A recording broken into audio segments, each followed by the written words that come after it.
The hospital's fluorescent lights buzzed overhead as I sat between my sons' beds, holding their small hands.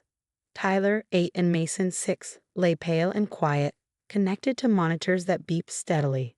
Just 12 hours ago, they had been perfectly healthy, eating dinner in our kitchen. Now they were fighting mysterious symptoms that had appeared out of nowhere. I'm Sarah Mitchell, a 34-year-old single mom. My ex-husband died in a car accident 3 years ago, leaving me to raise our boys alone.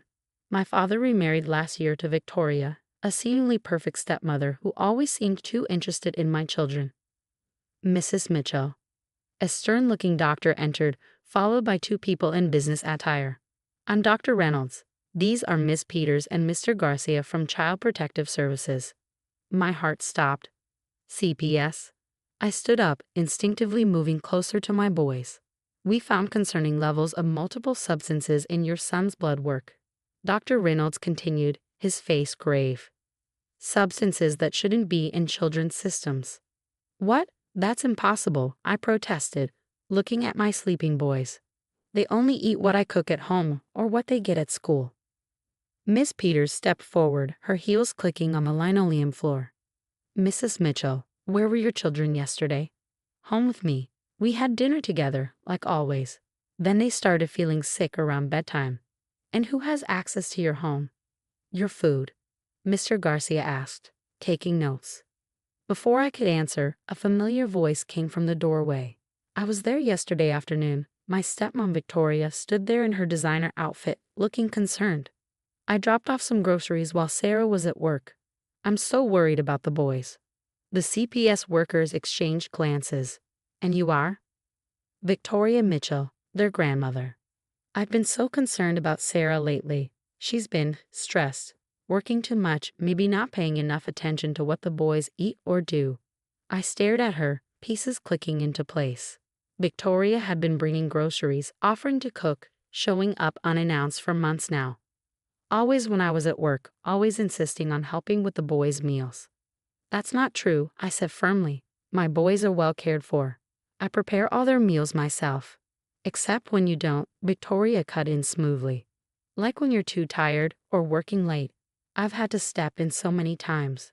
The CPS workers were writing everything down. Dr. Reynolds cleared his throat. The substances we found suggest regular exposure over the past few weeks. Mrs. Mitchell, we'll need to investigate your home. Of course, I said, trying to stay calm. But I'm not leaving my boys. Actually, Miss Peters said, given the circumstances, we'll need to place the children in temporary custody while we investigate. Victoria stepped forward quickly. They can stay with me and their grandfather. We have plenty of room, and I can take time off work to care for them. My mind raced. This wasn't random. The timing, Victoria's presence, her careful words painting me as an overwhelmed mother. It was all too perfect.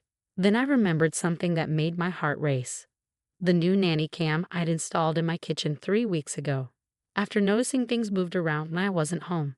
I'd hidden it in a cookbook holder, its tiny lens capturing everything that happened at my counter and stove. Before any decisions are made, I said carefully, I have security footage of my kitchen. Every meal, every person who enters. For the past 3 weeks. Victoria's perfect composure slipped for just a second. Security footage? Yes, I met her eyes steadily. I installed cameras after noticing some concerning things. I'd like the police to review the footage before any decisions are made about custody. The CPS workers looked at each other again. Mr. Garcia nodded. We'll have the police examine any evidence you have. In the meantime, I interrupted. I'm staying with my sons. You can post an officer outside if you need to, but I'm not leaving them. Victoria's face had lost its concerned grandmother look, replaced by something harder. Sarah, if you're trying to deflect blame. I'm not trying anything, I said, pulling out my phone. I'm just interested in the truth. Should we call the police now to check the footage, Victoria? I'm sure they'd be very interested in your visits to my kitchen when you thought no one was watching. The room fell silent except for the steady beeping of the monitors. Victoria's hands clenched her designer purse, knuckles white. Dr. Reynolds spoke first. I'll contact the police department.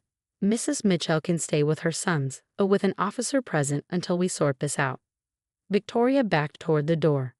I should call my husband, let him know what's happening. You should stay right here, I said firmly, already dialing the police. I think we all need to see what's on that footage. As I watched Victoria's composed facade crumble, I thought about all the times she'd insisted on helping with meals, all the comments about me being too busy to properly care for my boys. She thought she had the perfect plan to take my children. But she hadn't counted on a mother's instincts or a well-placed camera. Detective Lisa Morgan sat in my son's hospital room, reviewing the footage on her laptop. The nanny cam had captured everything in crystal clear detail. Victoria entering my kitchen multiple times when I was at work, adding unknown substances to food in the fridge, measuring liquids into the boys' favorite juice containers. Mrs. Mitchell, Detective Morgan looked up, her expression grim. This is quite damning evidence. We've taken Mrs. Victoria Mitchell into custody and obtained a warrant to search her home. Tyler stirred in his bed, and I rushed to his side. The doctors had confirmed both boys would recover fully, but seeing them so weak still terrified me. Mom? Tyler's voice was scratchy. Can we go home? Soon, baby, I promise, smoothing his hair. We just need to make sure you and Mason are all better first. The CPS workers who had been ready to take my children hours ago now looked embarrassed. Miss Peters approached hesitantly. Mrs. Mitchell, we apologize for jumping to conclusions. We'll be investigating how Victoria Mitchell managed to manipulate this situation. She's been planning this for months, I said, thinking back. All those comments about me working too much, offering to watch the boys, bringing food. She was setting the stage to make me look negligent. Detective Morgan nodded. We found a journal in her car. She's been documenting everything, building a case to petition for custody. The substances she used were carefully chosen to make the boys sick without causing permanent damage. My father arrived shortly after, looking devastated. Sarah, I had no idea. She told me she was helping you, that you needed support. It's not your fault, Dad, I said, though part of me wanted to scream about how he'd never listened when I said Victoria was overstepping. She fooled everyone. The search of Victoria's house revealed more than we expected. She had a whole room dedicated to her plan.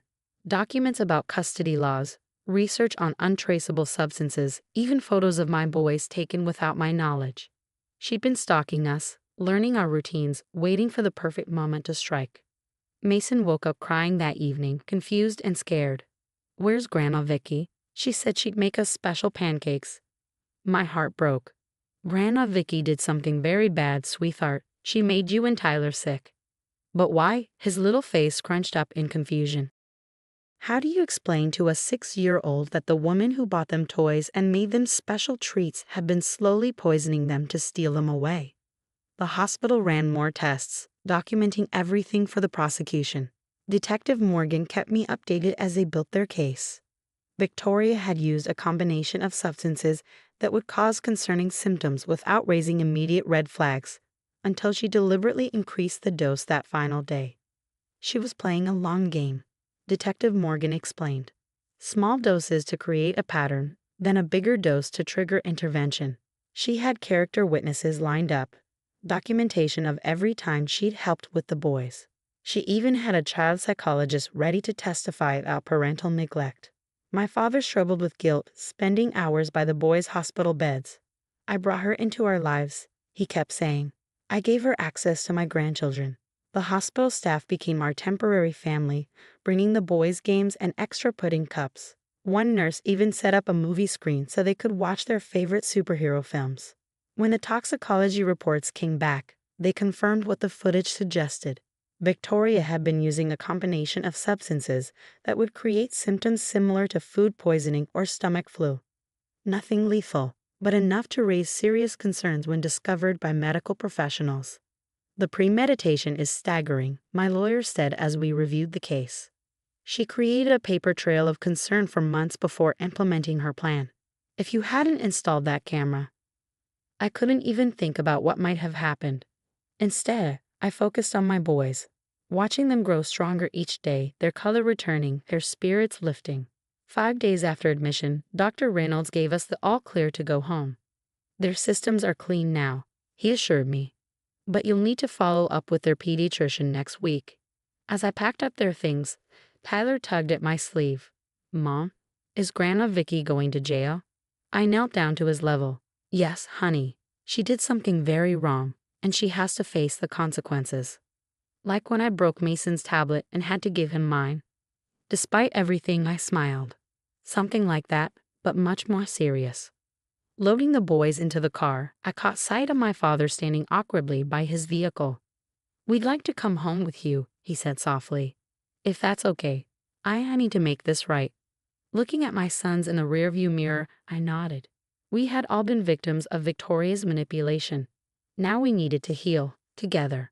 3 months after the hospital incident, I sat in a courtroom watching Victoria's sentencing.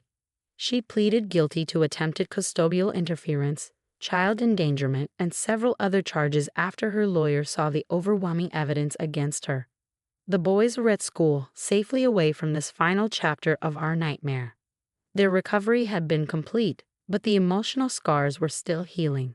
Mason still wouldn't drink apple juice, his favorite before Victoria had tainted it. Tyler had become suspicious of any food he didn't see me prepare myself.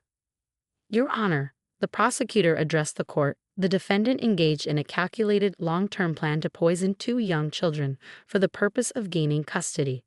The premeditation and psychological manipulation demonstrate a level of malice that demands severe consequences." Victoria sat at the defendant's table, her designer clothes replaced by prison garb, her carefully maintained appearance now showing cracks. She didn't look at me as the judge reviewed the evidence one final time. "Mrs. Victoria Mitchell," the judge's voice was sharp with contained anger, "your actions represent one of the most disturbing cases of calculated child endangerment I've seen in my 20 years on the bench. You didn't just poison these children physically, you attempted to poison their relationship with their mother." My father, sitting beside me, gripped my hand as the judge continued. "I sentence you to 15 years in state prison with no possibility of parole for 12 years. Additionally, you will have no contact with Sarah Mitchell or her children for life, and upon release, you will be prohibited from being within 1,000 feet of any child care facility or school." Victoria finally broke her silence. "I was trying to save those boys.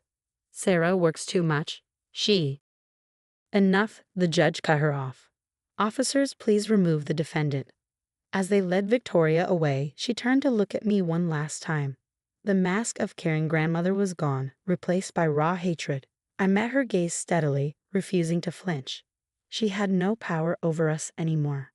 Outside the courthouse, my father struggled to speak. "Sarah, I know sorry isn't enough." "Dad," I interrupted, "we need to pick up the boys from school. They're expecting pancakes today." He understood what I was offering. A chance to move forward, to be part of the healing process. Every Tuesday and Thursday, he now came over to help make dinner, slowly rebuilding trust with all of us. The boys' therapy was helping. Dr. Martinez, their child psychologist, had found ways to help them process the betrayal without destroying their ability to trust. She worked with us all, teaching me how to address their fears and my father how to rebuild his relationship with his grandchildren. "Remember," she told us, "children are remarkably resilient. They need to see that the adults in their lives can protect them, but also that it's okay to trust again." We developed new routines. The boys helped me cook, turning meal preparation into family time rather than a source of anxiety. We started a small garden, growing our own vegetables. Something about watching food grow from seed helped restore their confidence in what they ate. The nanny cam stayed, but now it captured happier moments. The boys doing homework at the kitchen counter, Dad teaching them to make his famous chocolate chip cookies, all of us having impromptu dance parties while making dinner. One evening, as I was tucking the boys into bed, Mason asked, "Mom, are you sure the bad food is all gone?" I sat on the edge of his bed. "Yes, sweetheart, and remember what Dr. Martinez said. We're stronger now because we know how to keep each other safe." Tyler, listening from his bed, added, like superheroes, "We have special powers now. We can see bad guys coming." Their resilience amazed me. Where I saw trauma, they found strength. Where I feared lasting damage, they found lessons about protection and trust. A year after Victoria's sentencing, we received news that she tried to appeal her conviction. The appeal was denied. The security footage, combined with her detailed journals and the medical evidence, had created an airtight case.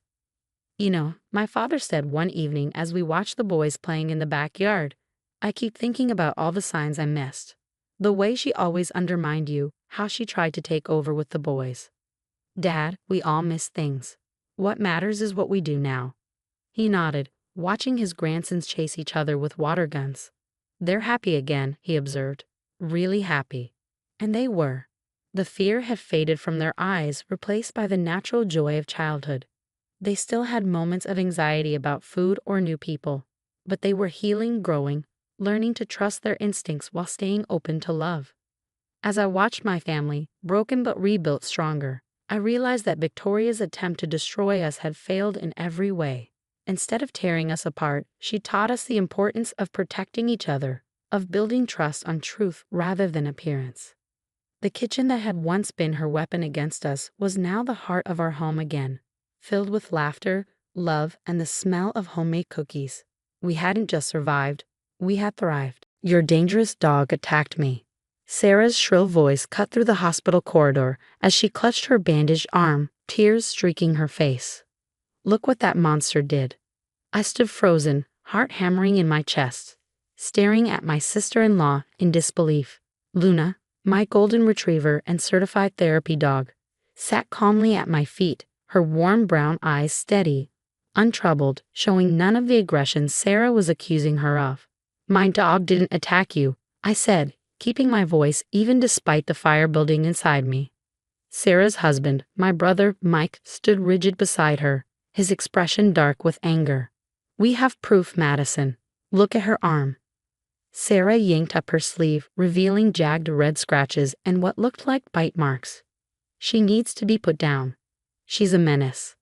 The words hit me like a physical blow. Put down, my stomach twisted. Luna pressed against my leg, sensing my distress, offering comfort the way she always did. Dr. Torres, the hospital administrator, stepped forward, her sharp gaze moving between us. Sarah, you're saying this happened in the children's ward? Yes, Sarah nodded vigorously. I was visiting my friend's daughter when that beast lunged at me. No warning, no reason, just pure aggression. Something wasn't adding up. I knew Luna's schedule down to the minute. At 10:30, the time Sarah claimed the attack happened. We were in room 204 with Tommy, a 7-year-old chemotherapy patient, helping him through his morning treatment. I took a slow breath. You said this happened at 10:30. Yes, right after you left her alone in the hallway. A smile pulled at my lips and Sarah's eyes narrowed. What the hell is so funny? She snapped. Security cameras, I said simply. The children's ward has cameras in every hallway.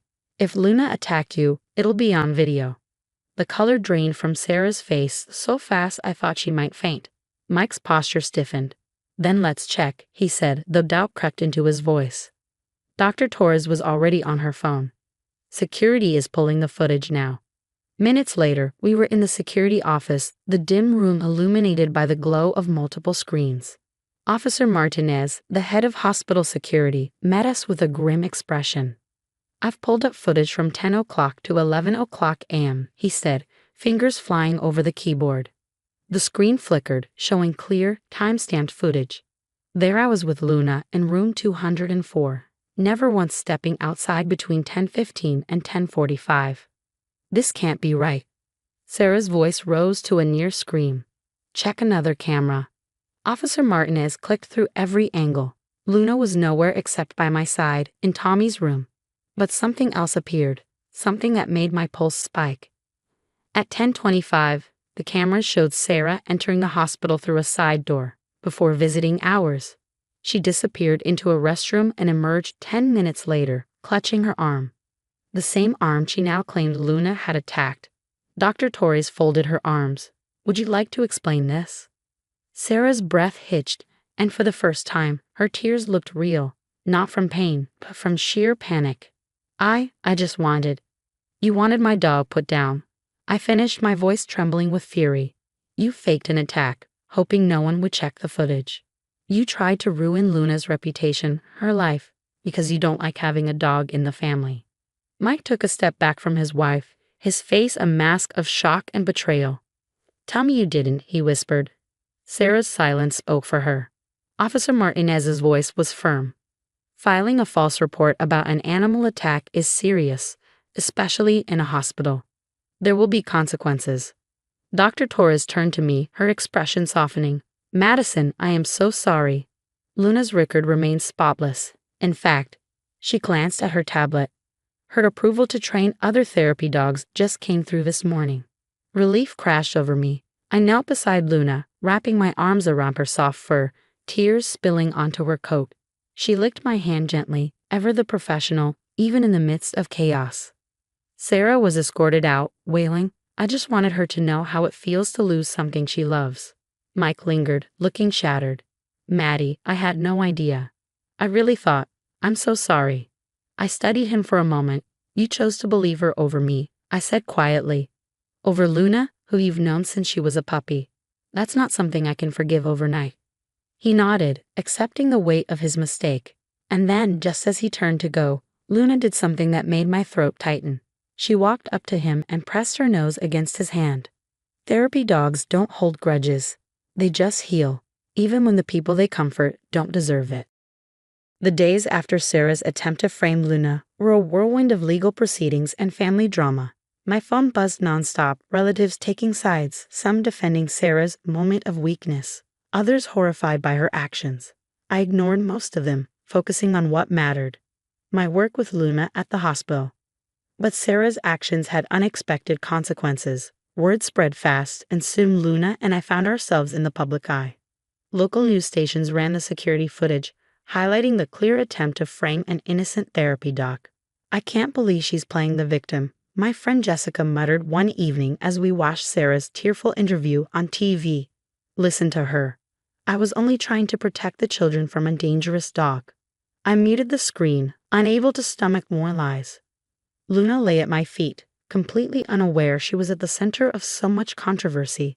The only thing on her mind was her next session with Marcus, a 6-year-old burn victim who had finally started smiling again thanks to their weekly visits.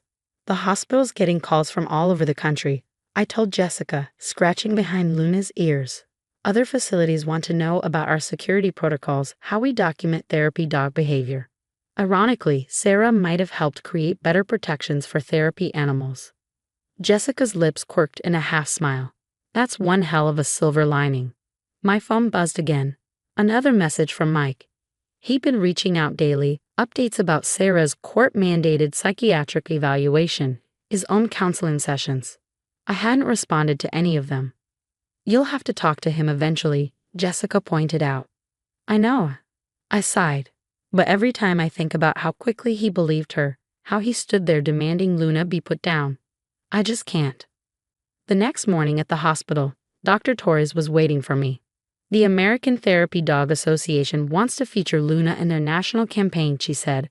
They say her story highlights the importance of protecting certified therapy animals. I glanced down at Luna. As if on cue, she spotted a little girl in a wheelchair across the waiting room. Her tail wagged, a soft request for permission to approach. What would the campaign involve? I asked, giving Luna the hand signal to greet. She patted over, resting her head gently on the girl's lap. They want to document her daily work, show what therapy dogs really do, especially now, with all this attention on false accusations and safety concerns. I watched as the girl's tearful eyes turned to wonder, her tiny hands stroking Luna's fur. Okay, I agreed. But Luna's patience come first.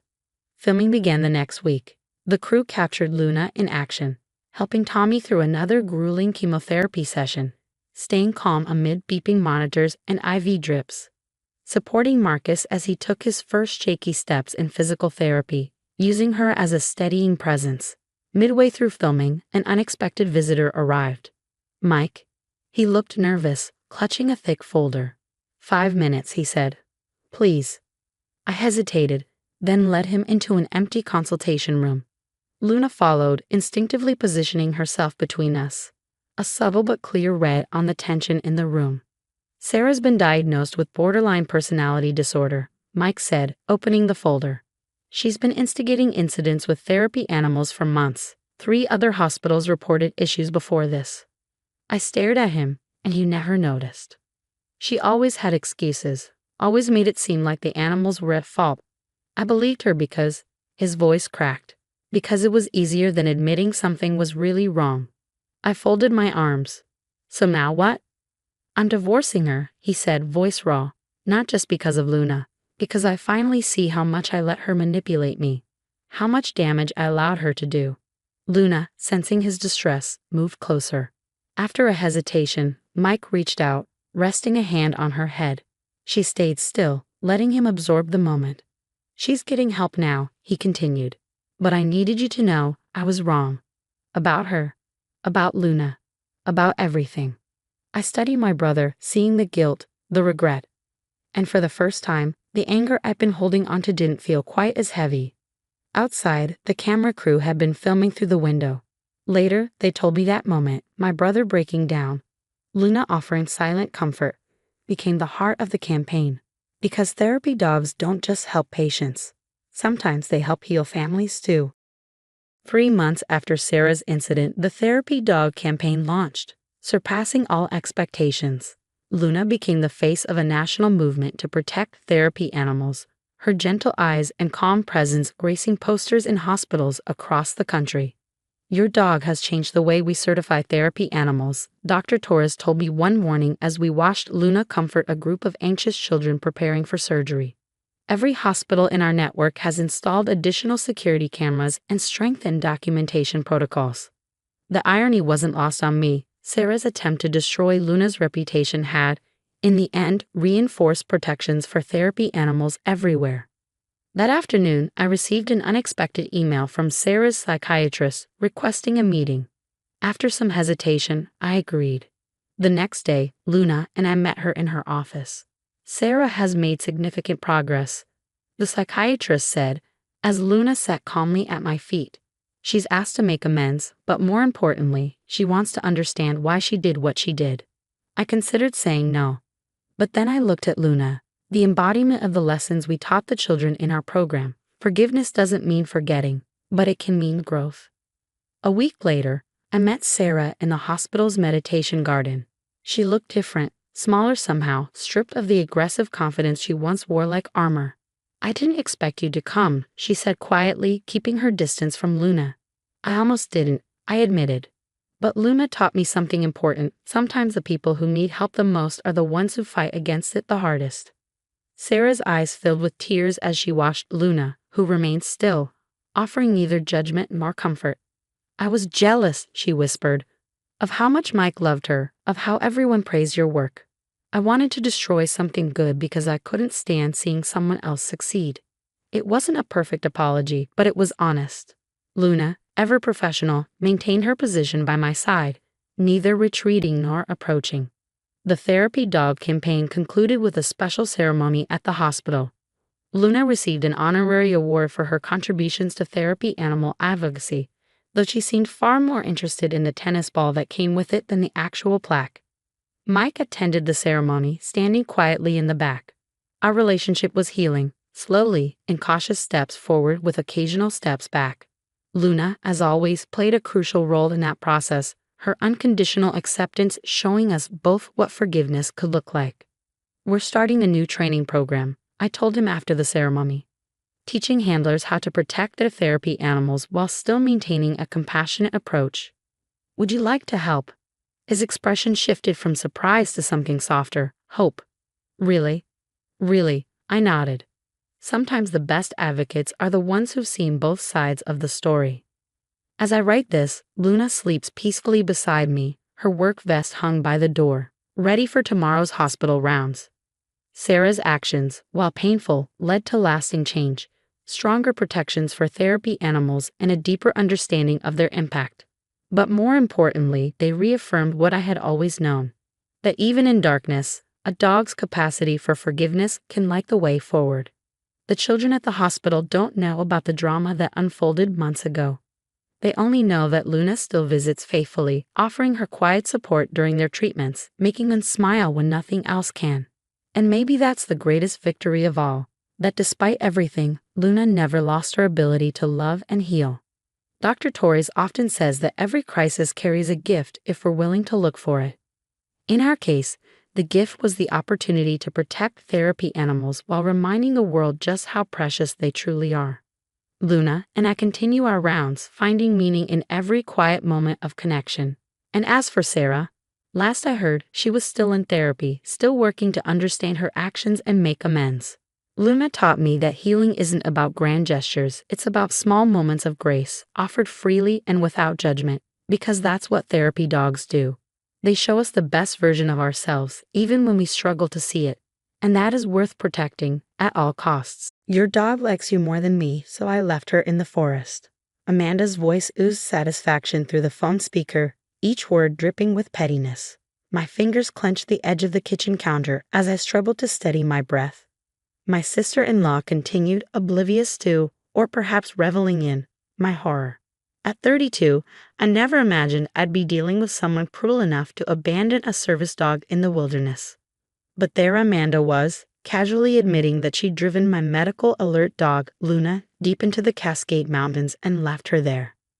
She'll probably find her way to some other family, Amanda mused, as if she hadn't just confessed to a crime. One that appreciates her more fairly. I barely heard her. My focus was on my laptop screen, where a small blinking dot moved steadily along a topographical map. Luna, my white German shepherd, trained to detect shifts in my blood sugar, wore a GPS tracking collar. Amanda had always mocked it as paranoid and excessive. You should check the news, I said, my voice deceptively calm as I watched the dot head exactly where I expected, toward the ranger station where my friend Marcus worked. Amanda's smugness wavered. What's that supposed to mean? Nothing, I replied, but you might find tonight's segment particularly educational. I ended the call before she could respond and immediately dialed Marcus. She's about half a mile from you, I told him when he picked up, heading northeast on the main trail. Got it. My team's already out there, Marcus assured me. We've got everything, park entrance footage, trail cams. Your sister-in-law picked the wrong forest to mess with. Relief fought with lingering anxiety as I hung up. Without Luna, I'd have to check my blood sugar manually, something she usually handled before I even felt symptoms. I grabbed my testing kit, forcing myself to focus. The GPS tracker showed Luna had stopped moving. Zooming in, I saw she was at the creek crossing near the ranger station, waiting, just like she'd been trained. Even after being abandoned, she followed protocol perfectly. My phone buzzed again. Amanda. What did you mean about the news? She snapped. Are you threatening me? I don't make threats, I said. But since you're curious, turn on Channel 8. They're covering service dog protections tonight, including legal penalties for interfering with them. Silence stretched for a moment. Then I heard the TV, in the background, followed by Amanda's sharp intake of breath as the anchor discussed the federal consequences, fines, prison time. You're bluffing, she said, but her voice wobbled. You can't prove anything. GPS tracker, I said simply. Park cameras. Trail cams. Oh, and the lovely confession you just gave me over the phone, recorded. Want me to go on? A sharp breath. Then you set me up. No, Amanda. You set yourself up. I just made sure Luna was protected. From the moment my brother James had introduced me to Amanda, she'd been fixated on Luna. At first, I thought she admired her. But admiration had soured into something uglier, jealousy. She hated that Luna was loyal to me, that she followed my commands instead of Amanda's. She's just a dog, Amanda would sneer, deliberately trying to distract Luna mid-task. She should love everyone equally. But Luna wasn't just a dog. She was my lifeline, trained to keep me safe. And Amanda couldn't stand that. My phone pinged with a message from Marcus. Got her. Luna's safe. Police are taking statements. Need you to come in. Relief flooded through me. I turned back to the call, where Amanda was still rambling about unfairness. The police have Luna. I cut in. I'm heading to the ranger station now to file a report. Want to give them your side of the story, or should I just forward them our conversation? You wouldn't dare, she gasped. James will never forgive you if I get arrested. Another voice cut in, cold and furious. James is more concerned about the kind of person who abandons a service dog in the wild. My brother. Amanda's tone changed in an instant. James, I can explain. She's always loved that dog more than... More than what? He interrupted. More than your need to be the center of attention. More than your jealousy of an animal that keeps my sister alive. Rustling. A shift in the phone speaker. James must have taken it from her. Liv, is Luna okay? She's safe, I assured him. He exhaled shakily. Good. I'm so sorry, sis. I knew she was jealous, but this, I never thought. Not your fault, I said, though we both knew Amanda's cruelty had festered unchecked for too long. But I have to file this report. I'm coming with you, he said firmly, and live. Press charges. No discussion. As I grabbed my keys, Amanda's frantic excuses blurred into the background. My hands were steady now. Luna would be back where she belonged, and Amanda would learn that jealousy had consequences. I glanced once more at the GPS screen before heading out. The dot was stationary at the ranger station. Safe. The sun dipped below the Cascades as I drove, casting long shadows over the winding road. I'd always loved these mountains. Tonight, they felt even more significant. They had sheltered Luna, exposed Amanda's malice, and proven that foresight and the right people could protect what truly mattered. The ranger station's lights cut through the encroaching dusk as I pulled into the parking lot. Marcus stood outside, and beside him, tail wagging steadily, was Luna. The moment she saw my car, she remained composed, but the rapid swish of her tail betrayed her excitement, our bond evident even in her disciplined restraint. Go ahead, Marcus murmured, releasing her from the stay command. Luna trotted toward me with perfect form, immediately checking for any signs of a blood sugar drop. I knelt, my composure cracking as I wrapped my arms around her. Marcus gave me a moment before leading us inside. Your sister-in-law really picked the wrong place for this stunt, he said. We've got her on 5 different trail cams, plus her license plate at the entrance. She even waved at one of the cameras before abandoning Luna. Inside, 2 officers were reviewing footage while another took notes. The screen showed Amanda's red SUV entering the park at 2:47 p.m. The next clip captured her practically dragging Luna down the trail, glancing over her shoulder like a second-rate criminal. Miss Parker, an officer approached. I'm Officer Rivera. We'll need your statement, but first, can you confirm this is your service dog and identify the woman in the footage? Yes, this is Luna, my medical alert service dog, I said as Luna settled beside my chair. And that's Amanda Parker, my sister-in-law. The door behind us opened and James walked in. His face was tight with fury. But when he saw Luna safe, relief flickered through his expression. Thank God, he murmured before turning to Rivera. I'm James Parker, Olivia's brother, and, he exhaled sharply, Amanda's husband. I want to press charges too. You can't press charges against your own wife.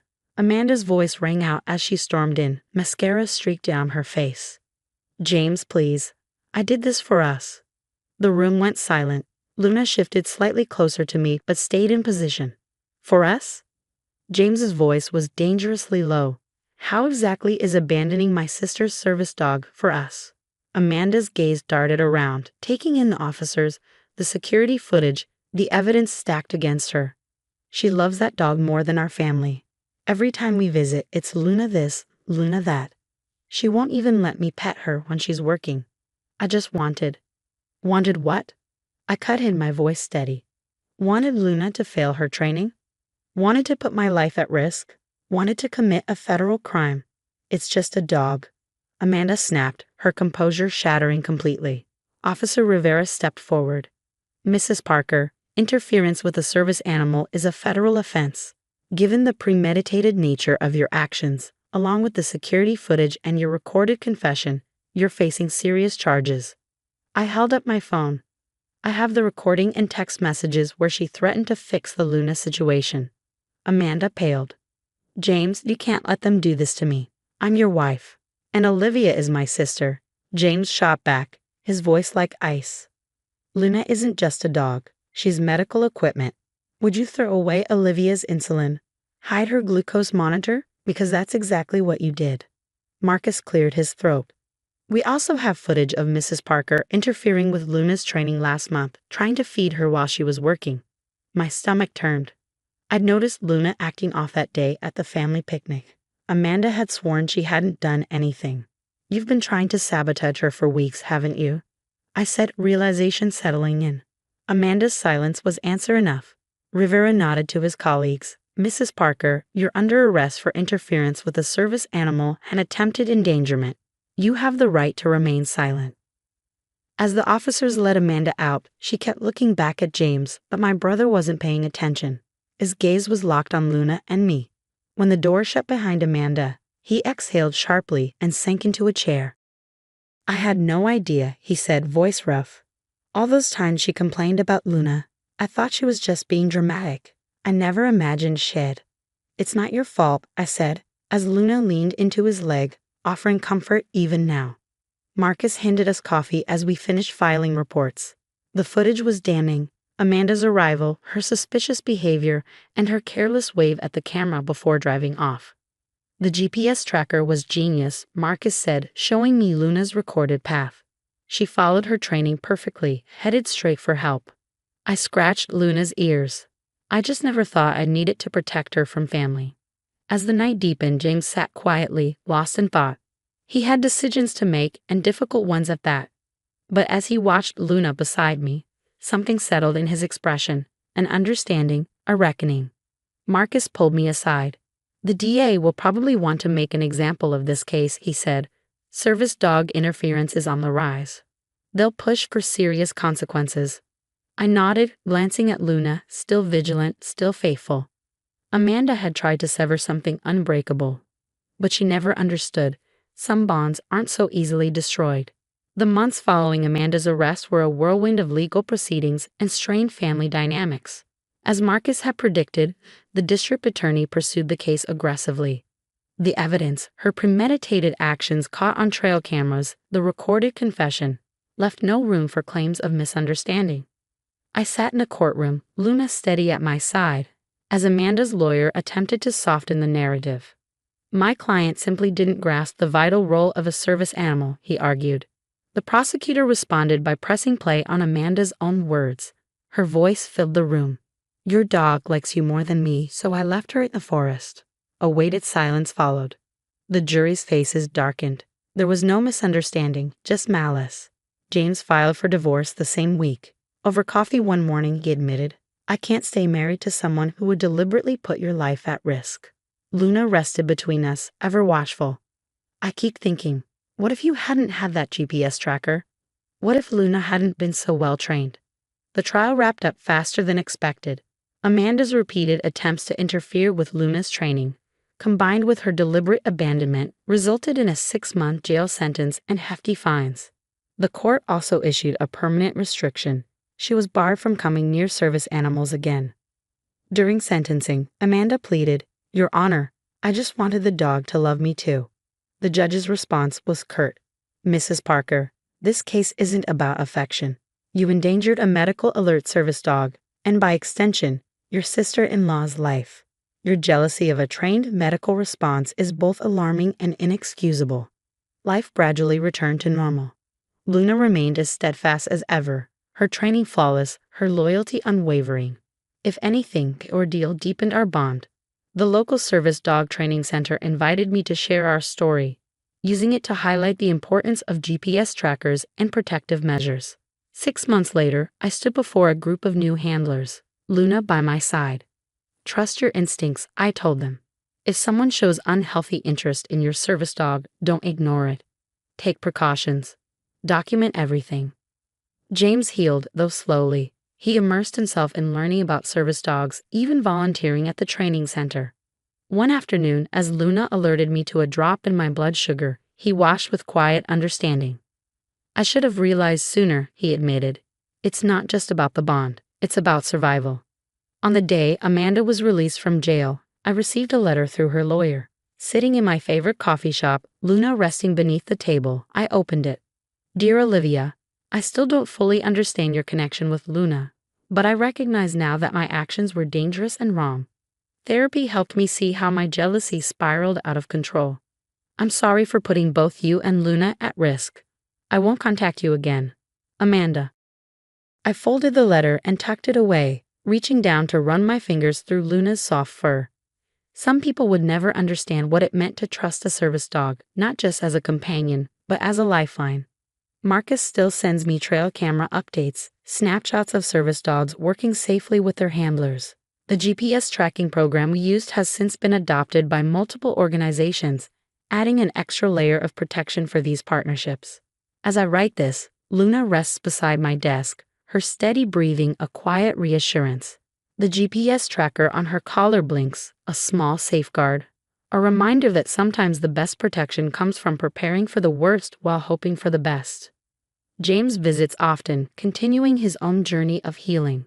You know what I realized? He mused recently, watching Luna work. Amanda was jealous of something she couldn't understand, the beauty of perfect trust between handler and service dog. I looked down at Luna, my partner, my protector, my unwavering constant, and smiled. Some bonds don't break, they only grow stronger. Just for the weekend, Amanda said, unloading cages from her SUV.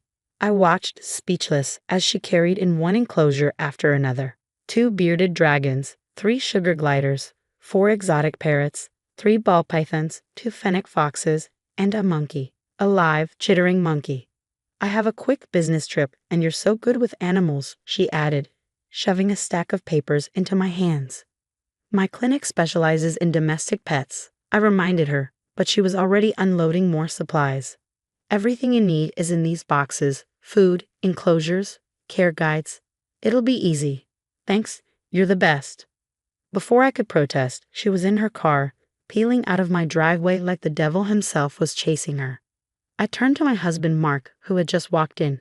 He took in the chaos. Cages stacked against the walls, a blue and gold macaw eyeing us with unsettling intelligence. Tell me she's coming back for them, I muttered. Mark sighed. It's Amanda. Who knows? We didn't have to wait long to find out. The weekend passed, then a week, then 2. No Amanda. Calls went straight to voicemail. Her apartment? Cleaned out. Social media? Silent. Mark worried, but I had a growing suspicion. This wasn't just another one of Amanda's impulsive adventures. She was running from something. The truth in feathers and fur. Taking care of the animals became my full-time job. The sugar gliders needed fresh fruits and protein at night. The bearded dragons required precise heat levels and calcium-dusted insects. The monkey, whom we named Charlie, needed constant enrichment or he'd start throwing things. A month in, I stumbled onto something disturbing. While organizing Amanda's documents, I noticed inconsistencies. Some paperwork was missing. The fennec fox's permits were blatantly fake. The monkey's import papers, non-existent. I called Mark into the room, spreading the documents across the table. I don't think Amanda acquired these animals legally. Mark ran a hand through his hair. Are you saying? I swallowed. I'm saying your sister might be involved in wildlife trafficking. From his perch, the macaw squawked in Amanda's voice. Quick business trip, quick business trip. We went to the authorities, but without Amanda or solid proof of a crime, their hands were tied. Meanwhile, the animals, trafficked or not, had become my responsibility. I worked with wildlife agencies to legalize their status, securing proper permits or arranging transfers to sanctuaries for the ones I couldn't keep. Then, 6 months after Amanda vanished, Azure, the macaw, started repeating new phrases. The shipment arrives Tuesday, no papers, cash only. They'll never trace it. The bird had been listening and remembering. The return. 1 year to the day since she disappeared, Amanda strolled into my clinic like nothing had happened. I'm here to collect my pets, she announced, adjusting designer sunglasses atop her head. I assume they're still alive. I looked up from my desk, keeping my expression neutral. Hello, Amanda. Been a while. Yeah, sorry for the delay. Things got complicated. But I'm back now, and I need my animals. All of them. She kept glancing at the door. Impatient. Anxious. Trapped. Perhaps we should discuss this at home, I suggested. No, now, she snapped. I have arrangements to make. Buyers waiting. And there it was. The slip-up. Buyers? I asked lightly. For exotic pets? That must be difficult, given all the regulations. Amanda hesitated for half a second before regaining her composure. Private collectors. People who appreciate rare breeds. Now, about my pets. I stood grabbing my things. You're right. Let's go see them. I have something very interesting to show you. Her smirk told me she had no idea what was coming. But after a year of caring for her abandoned menagerie, I had learned more than just feeding schedules. I had gathered evidence. As we stepped into my house, Amanda's confident stride faltered. Gone were the makeshift cages and hastily arranged enclosures she had abandoned a year ago. In their place stood professionally maintained habitats, each equipped with climate control monitors, enrichment activities, and proper housing. Her eyes darted across the room, panic flickering beneath her polished exterior. What is all this?" she stammered. "A proper exotic animal sanctuary," I said, leading her toward the spare room. "It's amazing what you can accomplish in a year." From his perch, Azure announced our arrival in a perfect imitation of Amanda's voice. "The shipment arrives Tuesday, no papers, cash only." Amanda froze, her face going ghostly pale. "Fascinating creatures, macaws," I mused. "Their memory and mimicry abilities are remarkable. Azure here has quite the collection of interesting conversations." That's nonsense," she sputtered, her voice strained. "You can't seriously believe what a bird says." I crossed the room, opening my laptop and pulling up a folder of files. "No, but I believe documentation. Like these forged permits you left behind. And these recorded conversations Azure has been repeating. And the GPS data from the trackers several of these animals arrived with. Trackers typically used by wildlife authorities to monitor endangered species." The sugar gliders chirped from their spacious habitat. The bearded dragons basked under proper UVB lights, their scales vibrant and healthy. Even the ball pythons moved with newfound energy in their professionally maintained enclosures. Amanda's composure cracked. "You don't understand," she insisted, her voice desperate. "These animals are worth a fortune. Private collectors pay top dollar for exotic pets. I was doing them a favor, giving them good homes." Good homes. I gestured to the room around us. They were malnourished when they arrived. Their documents were forged. Some of them had tracking devices from wildlife reserves. They weren't pets, Amanda. They were stolen. She switched tactics, her voice turning syrupy sweet. "Olivia, be reasonable. You've clearly invested a lot of time and money. Let me make it worth your while. My buyers are very generous." "Your buyers are part of an illegal wildlife trafficking ring," I said flatly. "And you? You were their middleman, weren't you? That's why you disappeared, because a deal went wrong." Amanda's expression hardened. "You can't prove anything. It's my word against a parrot's." Actually, a voice came from the doorway, making Amanda jump. Mark stepped inside, followed by 2 wildlife enforcement officers. "It's your word against a lot more than that." I handed one of the officers my laptop. "Everything's documented here. The forged permits, Azure's recordings, GPS data from the trackers, and veterinary records of the animals' conditions when they arrived." The officer nodded. "We've been tracking this trafficking ring for months. Your evidence could help us take them down." "You set me up," Amanda hissed. "Your own family." Mark's voice was quiet but firm. "No, Amanda. You did that when you dragged us into your crimes." The officers stepped forward, reading Amanda her rights as she struggled against their grip. "You can't do this. They're mine. I paid for them." One of the officers shook his head. "Several of these animals have been identified as stolen from wildlife reserves and sanctuaries. They were never legally yours." As they led Amanda toward the patrol car, she twisted to glare at me. "You'll regret this. Both of you." Mark put his arm around me as we watched her disappear into the back seat. "You okay?" I exhaled, looking around at the animals we had spent the last year protecting. The fennec foxes peeked from their enclosure, ears twitching. The sugar gliders chirped softly in their expansive habitat. Even Azure seemed to watch with a knowing glint in his eye. "You know what?" I said. "I am." As the officers cataloged evidence, they praised the level of care we had provided. "Your work here is impressive," one told me. "With the proper certifications, you could legitimately run a sanctuary." Mark found me later, watching the fennec foxes play with their enrichment toys. "What you did, taking care of them, standing up to Amanda, gathering evidence, it was incredible." I leaned into him, feeling the weight of the past year settle into something lighter. I couldn't just let it go. Once I realized what was really happening. Azure picked that moment to chime in with another of Amanda's old conversations. Premium prices for exotic pets. I smiled, offering him a treat. Exactly. They deserved better.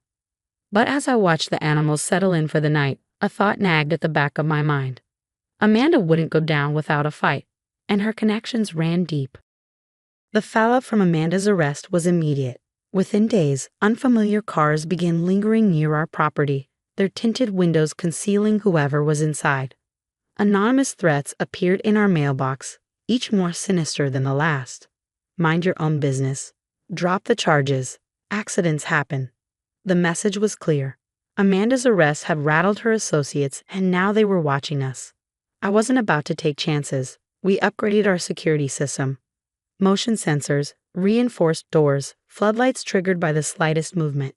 The animal's room became a fortress, with a keypad entry and surveillance covering every angle. Some might call it paranoia, but I'd seen firsthand what these people were capable of. 3 weeks later, I arrived at my clinic to find the door lock broken. Nothing was stolen. Nothing was touched. But the violation was deliberate. A message, a warning. They knew where to find me. That night, as I checked on the animals, a strange stillness filled the room. Azure, normally a non-stop chatterbox, went abruptly silent, his sharp eyes locked on the window. "Mark," I called softly, heart hammering. "Did you see that?" My husband moved carefully, staying out of sight. A shadow flitted across our backyard, someone lurking in the darkness. We called the police, but by the time they arrived, the intruder was gone. No footprints, no evidence, just the lingering sense that we were being hunted. The next morning, a call came from the wildlife enforcement officers. They had uncovered the true scale of Amanda's operation. 3 continents, dozens of smugglers, corrupt officials, illegal holding facilities uncovered through the GPS trackers we'd salvaged.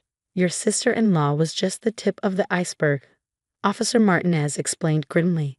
These people won't take kindly to their operation being exposed. We're offering you protection. But protection came with a cost. We had to testify, not just about Amanda, but about everything we had discovered while rehabilitating her abandoned animals. That night, as I prepared the evening feeds, Mark leaned against the counter, watching me. "We don't have a choice," he said. "These animals deserve justice, and so do the others still out there." Azure fluffed his feathers and mimicked Amanda's voice, her words chilling in a quiet room. "They'll never trace it." Oh, but we had. The trial preparations consumed our lives. Every forged document, every recorded conversation, every GPS ping was meticulously compiled. Our home transformed into a war room, legal teams, wildlife experts, and law enforcement cycling through at all hours. Then came the next threat. A note slipped under the clinic door. "Drop the charges or the animals disappear."